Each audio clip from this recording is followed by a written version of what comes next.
বেতন সেই একই জায়গায় থেকেছে। এই অসম্ভব চাপের মধ্যে সরকারি কর্মচারীরা কিভাবে দিন পার করেছেন তা কেবল তারাই জানেন যারা এই কষ্টের মধ্যে দিয়ে গেছেন।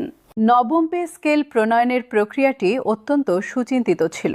বেতন ও চাকরি কমিশন গঠনের পর থেকে চূড়ান্ত সুপারিশ পেশ পর্যন্ত প্রতিটি পদক্ষেপে মাঠের বাস্তবতাকে প্রাধান্য দেওয়া হয়েছে। কমিশনের সদস্যরা দেশের ৬৪টি জেলার প্রতিনিধিত্বকারী কর্মচারীদের সাথে কথা বলেছেন। শুধু কথা বলেননি, তাদের মাসিক আয় ব্যয়ের বিস্তারিত হিসাব নিয়েছেন। একজন প্রাথমিক বিদ্যালয়ের শিক্ষক থেকে শুরু করে একজন সচিব পর্যন্ত সবার পারিবারিক আর্থিক পরিস্থিতি বিশ্লেষণ করা হয়েছে। এই বিশ্লেষণের ভিত্তিতেই নির্ধারিত হয়েছে নবম পে স্কেলের প্রতিটি গ্রেডের বেতন কাঠামো। এটি একটি ডেস্কে বসে কাগজে কলমে করা হিসাব নয়, এটি মাটির কাছাকাছি একটি বাস্তবতা নির্ভর সিদ্ধান্ত। নবম পে স্কেলের সবচেয়ে উল্লেখযোগ্য বৈশিষ্ট্য হল এটি একটি সুসংহত ও সামগ্রিক সংস্কার। শুধু মূল বেতন বৃদ্ধি নয়, পুরো বেতন কাঠামোকে ঢেলে সাজানো হয়েছে।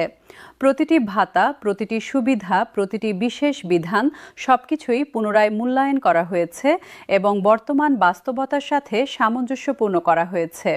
সামগ্রিক সংস্কারের ফলে নবম পে স্কেল কেবল একটি বেতন বৃদ্ধির ঘোষণা নয়, এটি বাংলাদেশের সরকারি মানব সম্পদ ব্যবস্থাপনার একটি বৈপ্লবিক পরিবর্তন। নানান পেশা ও পর্যায়ের কর্মচারীদের জীবনে এই পরিবর্তন কেমন আসবে তা বোঝার জন্য দেশের বিভিন্ন প্রান্তের মানুষের গল্প দেখা যাক। ঢাকার একটি সরকারি কলেজের গ্রন্থাগারিক তানভীর আহমেদ ২০ বছর ধরে হাজারো বই সংগ্রহে রেখেছেন। শিক্ষার্থীদের পড়াশোনায় সহায়তা করেছেন, গবেষণায় উপকরণ সরবরাহ করেছেন। এই বিশেষায়িত কাজে তার মূল্যবান অবদান আছে, কিন্তু অষ্টম পে স্কেলে পেতেন মাত্র ২২,০০০ টাকা। ঢাকায় পরিবার নিয়ে এই বেতনে বাস করা ছিল প্রতিদিনের লড়াই। বাড়ি ভাড়া ১২,০০০, বাজার খরচ ৮ থেকে ৯,০০০, সন্তানের স্কুলের বেতন ২,০০০, প্রতি মাসে ঘাটতি পড়ত। ক্রেডিট কার্ডে কিছু খরচ করতেন, পরের মাসে সুদসহ শোধ করতেন। এই চক্রে ঘুরতে ঘুরতে দিন যেত। নবম পে স্কেলে বেতন ৩০ থেকে ৩২,০০০ টাকায় উঠলে এই ঘাটতির চক্রটা ভাঙবে। ফেনীর একটি সরকারি হাসপাতালের একজন ফার্মাসিস্ট সুমাইয়া আক্তার প্রতিদিন শত শত রোগীকে সঠিক ওষুধ সরবরাহ করেন, ওষুধের মিথস্ক্রিয়া যাচাই করেন, ডাক্তারের প্রেসক্রিপশন বুঝিয়ে দেন। একটি ভুল ওষুধ সরবরাহ একটি জীবন শেষ করে দিতে পারে। এই দায়িত্বের ভার বহন করে তিনি প্রতিদিন কাজ করেন। অষ্টম পে স্কেলে পেতেন ১৮,০০০ টাকা। ফেনী শহরে একটি ছোট ভাড়া বাসায় থাকেন। মাস শেষে কিছু উদ্বৃত্ত থাকে না। বাবা মা গ্রামে থাকেন, তাদের কাছে কিছু পাঠানো হয় না কারণ সামর্থ্য নেই। নবম পে স্কেলে বেতন ২৫ থেকে ২৭,০০০ টাকায় উঠলে হয়তো মাসে ২ থেকে ৩,০০০ টাকা বাবা মার কাছে পাঠাতে পারবেন। মৌলভীবাজারের একটি চা বাগান এলাকার সরকারি উপস্বাস্থ্য কেন্দ্রে একজন উপসহকারী community medical officer Rabiul Islam প্রতিদিন চা শ্রমিকদের বিনামূল্যে চিকিৎসা সেবা দেন। এই চা শ্রমিকরা দেশের সবচেয়ে সুবিধাবঞ্চিত মানুষদের মধ্যে একজন। তাদের জন্য এই স্বাস্থ্যসেবা অমূল্য, কিন্তু যিনি এই সেবা দেন অষ্টম পে স্কেলে তিনি পেতেন মাত্র ১৫,০০০ টাকা। চা বাগান এলাকায় জীবনযাপনের কষ্ট আলাদা, কাছে কোনো শহর নেই, বাজার দূরে, সুযোগ সুবিধা সীমিত। নবম পে স্কেলে বেতন বৃদ্ধির পাশাপাশি প্রত্যন্ত এলাকার ভাতাও বাড়বে। মোট আয় ২২ থেকে ২৪,০০০ টাকায় উঠবে। কুষ্টিয়ার একটি সরকারি আবহাওয়া পর্যবেক্ষণ কেন্দ্রের একজন আবহাওয়া পর্যবেক্ষক মাসুদ পারভেজ প্রতিদিন ২৪ ঘন্টার মধ্যে নির্দিষ্ট সময় অন্তর আবহাওয়ার তথ্য সংগ্রহ করেন এবং কেন্দ্রে পাঠান। এই তথ্যের উপর ভিত্তি করে আবহাওয়ার পূর্বাভাস তৈরি হয়, বন্যা ও ঘূর্ণিঝড়ের সতর্কতা জারি হয়, কৃষকরা আবাদের পরিকল্পনা করেন। এই গুরুত্বপূর্ণ কাজের জন্য অষ্টম পে স্কেলে পেতেন মাত্র ১৪,০০০ টাকা। নবম পে স্কেলে বেতন ১৯ থেকে ২১,০০০ টাকায় উঠবে। যশোরের একটি সরকারি কারিগরি প্রশিক্ষণ কেন্দ্রের একজন ইনস্ট্রাক্টর জামান উদ্দিন ওয়েল্ডিং, ইলেকট্রিক্যাল ওয়ার্ক এবং প্লাম্বিং শেখান। তার প্রশিক্ষণে দক্ষ হয়ে বের হওয়া তরুণরা মধ্যপ্রাচ্যে, ইউরোপে এবং দেশেই ভালো কাজ পাচ্ছেন, রেমিটেন্স পাঠাচ্ছেন। কিন্তু এই দক্ষ জনশক্তি তৈরির কারিগর নিজে অষ্টম পে স্কেলে পেতেন 17,000 টাকা।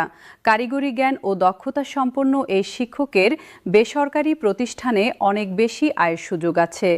নবম পে স্কেলে টেকনিক্যাল ভাতা ও মূল বেতন মিলিয়ে তার আয় 25 থেকে 28,000 টাকায় উঠবে।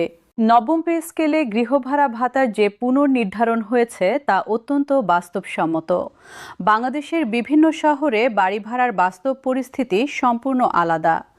ঢাকায় একটি 2 কক্ষের ফ্ল্যাটের ভাড়া 15 থেকে 25,000 টাকা, চট্টগ্রামে 12 থেকে 20,000 টাকা, বিভাগীয় শহরে 8 থেকে 15,000 টাকা, জেলা শহরে 5 থেকে 10,000 টাকা।